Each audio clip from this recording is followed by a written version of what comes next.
নমস্কার। সবাই ভালো আছেন তো? ভালো থাকবেন। আসুন এবার আমরা শ্রী শ্রী মায়ের কথা নিয়ে চলে আসি। মা শারদার এই 10 বাণী আজও আমাদের কঠিন সময় পথ দেখায়। অত্যন্ত সহজভাবে জীবনের কঠিন সমস্যার সমাধান দেখিয়ে গিয়েছেন। আপাত দৃষ্টিতে তিনি একজন গ্রাম্য মহিলা, কোনো প্রথাগত শিক্ষা ছাড়া তিনি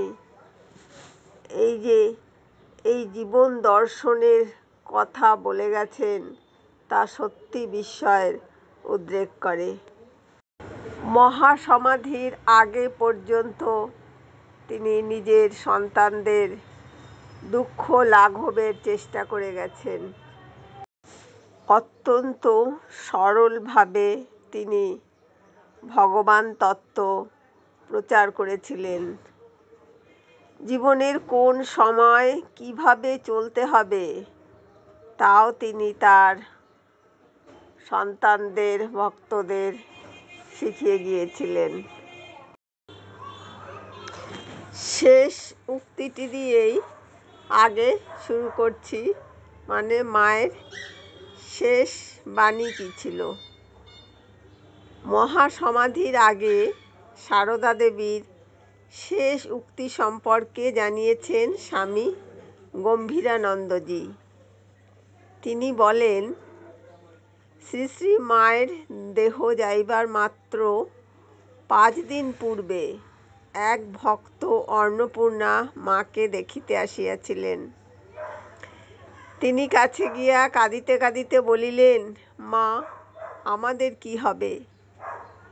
ক্ষীণ কণ্ঠে অভয় দিয়া মা আস্তে আস্তে বলেছিলেন, ভয় কি? যদি শান্তি চাও মা, কারো দোষ দেখো না, দোষ দেখবে নিজের। জগৎকে আপনার করে নিতে শেখো, কেউ পর নয়। মা, জগৎ তোমার। ভক্তদের প্রতি এই ছিল মায়ের শেষ বাণী। তারপর আসছি 2 নম্বরে।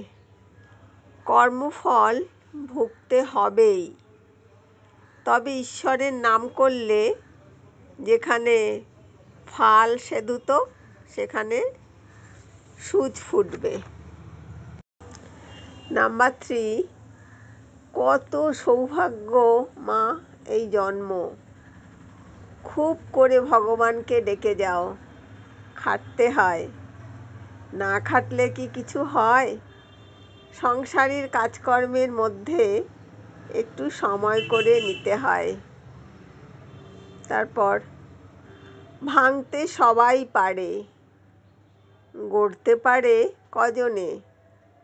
নিন্দা ঠাট্টা করতে পারে সবাই, কিন্তু কি করে যে তাকে ভালো করতে হবে তা বলতে পারে কজনে। নাম্বার 5, কাজ করা চাই বই কি, কর্ম করতে করতে কর্মের বন্ধন কেটে যায়, তবেই নিষ্কাম ভাব আসে। তখন কাজ ছাড়া এক দণ্ডও থাকা যায় না। 100 জনকে খাওয়াতে হবে না, কিন্তু চোখের সামনে একজন ক্ষুধার্তকে দেখলে তাকে একটু খেতে দিও। যেমন ফুল নাড়তে নাড়তে ঘ্রাণ বের হয়, চন্দন ঘষতে ঘষতে সুগন্ধ বের হয়, তেমনি ভগবান তত্ত্বের আলোচনা করতে করতে তত্ত্বজ্ঞানের উদয় হয়।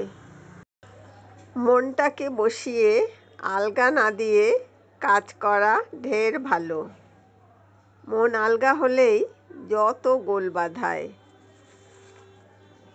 দয়া যার শরীরে নাই সে কি মানুষ? সে তো পশু।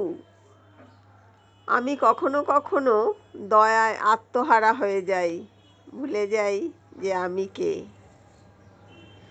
সবাইকে সন্তান রূপে দেখার অসাধারণ ক্ষমতা ছিল সারদা মায়ের।